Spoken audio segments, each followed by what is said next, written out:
And nowadays, this is about as close as you can get to that original formula. That's also why I went for a standard car and not one of the more powerful S or R versions. They stiffen the suspension and make the little Alpine 2-track focused. The genius of this is that it isn't like most modern sports cars. It's light, supple, forgiving and usable on the road. The polar opposite of the crashy, overly stiff cars that they keep throwing at us. They've been selling Alpines in the UK since 2018, but I wanted a 22 model or younger because that's when they started fitting CarPlay. Having spent a lifetime with old cars, that's probably the only thing I miss. Somebody has just found a way of retrofitting a system to much earlier cars, but it's quite complex and costs close to £2,000, so I thought it made sense to just get a car which had it already installed. And of course, it also had to have the right options. The 18-inch wheels, because they look fab. The bucket seats, because they look fab, but also they hold you in place really well. And apparently they're more comfortable than the standard adjustable seats. The focal upgraded sound system, and one of the most important things, the sports exhaust. This doesn't have the most charismatic engine of all, so it needs all the help it can get. I also got one in the best colour, Alpine blue. About 20,000 A110s have been made in total. That's very small numbers by modern production standards. If you combine that with the fact that there's just nothing out there quite like it, I think that demand and therefore values should hold up well in the future. There is a downside though, and it's a big one for me, the gearbox. They only come with the 7-speed dual clutch. There is no manual option. Now the Gertrag DCT itself is fine, quick, smooth and clever.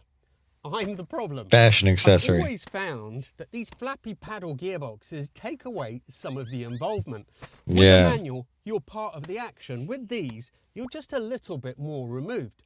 Time will tell if I can live with it or not. Now, this you just seem like, if you got paddle shift, you just seem like a rich guy who can't drive cars. A Lotus Europa. This one I got from Ben at Redline, and I have to say, he was a pleasure to deal with.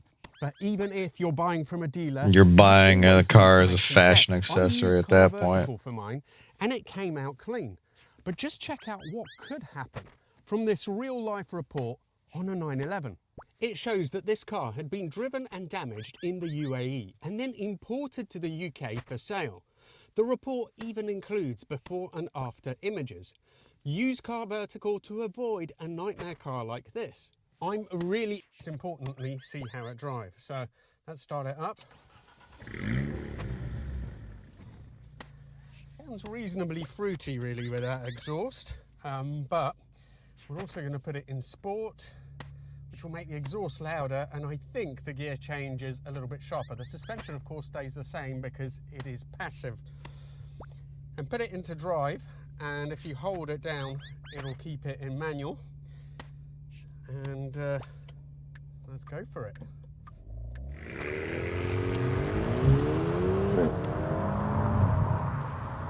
You certainly wouldn't accuse it of being slow. And one of the beautiful things about it is that they're not too expensive to run.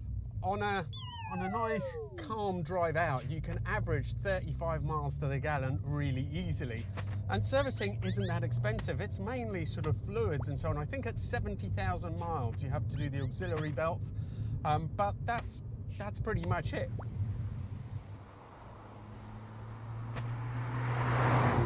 Now we're going to give it a proper thrashing through the gears in a moment, but in the meantime let me explain why I didn't go for one of those other cars. So first of all, the Alpha 4C. Now that's another little featherweight car and a really cool thing with an all-carbon chassis. I think that they look fantastic as well. They do drive pretty well, but it's another quite extreme car. I left the Lotus, the S1, the Elise. Carbon fiber monocoque chassis. The reason for that was because it was open-topped, having to take the roof off, the cover, all this sort of stuff. So I thought maybe a 4C, well, you know, because you can get a coupe, a non-open car, it would be more usable, it wouldn't leak, but they're still quite extreme cars. They're not really, I mean, you can use them every day, but I think the suspension is stiffer, it doesn't have the fluidity that this does. And so overall, thinking about it, I just thought also, another thing, I know maybe it's not that important, but those interiors looked pretty crappy even back when it first came out years ago, and now I just wanted something that felt a little bit nicer. And the interior on this, talk about it more in a moment, but it's actually quite a nice place to be, this car. Now, it's in sport. My grandpa had a Sunbeam Alpine. It's not the same brand or anything, but let's see how it goes. Same name. The engine really is just a bit too bland, as some say. That's pretty quick. Shifting. That dual clutch is fast. Now, with the sports exhaust, it's got a nice little growl coming out behind you. Sounds good. I think that's been piped into the cabin, because earlier I was filming the flybys and it doesn't really sound all that great from outside. If you have it in sport, you get more of the sort of the crackle and pop on the overrun, which I'm not sure if I'm that much of a fan of. Certainly, I think the whole thing adds a bit more drama, but you know, the engine through the mid-range, it's really got some impressive pace to it. The other cars that you can get, the S and the R, they have more top-end power, but I believe that the torque remains the same because the gearbox can't handle any more peak torque than this already produces.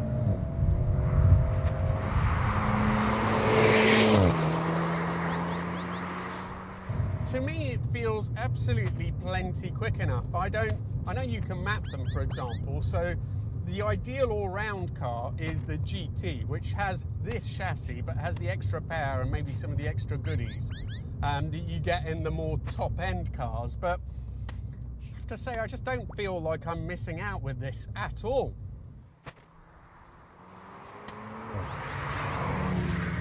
That flappy paddle gearbox really isn't my thing.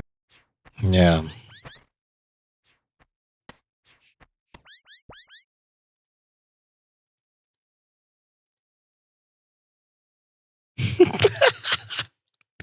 This fucking fact.